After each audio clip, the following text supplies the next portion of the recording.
Yod çatışmamazlığını. Nə demək cəhənnəmə yod nə qaracaq ki?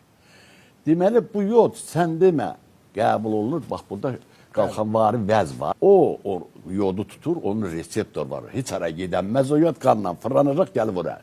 Qalxanvari vəzdə tiroksin əmələ gəlmədi. Yəni bir dənə tirozin amin turşu qalığı, 4 dənə də yod. Fikir ver.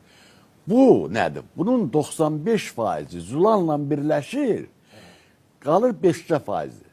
O 5% bu bədəni yeganə hormon deməzdim. İki hormon var bədəndə, hər bir hüceyrəyə təsir. Onun biri qalxanvari vəzdən ifraz olunan tiroksindir.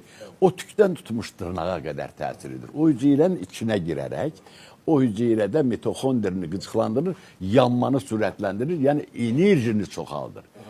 Bax, o əgər kiçik yaşlarından bu olmasa, debillik əmələ gələcək. Beyində neyronlar hamısı...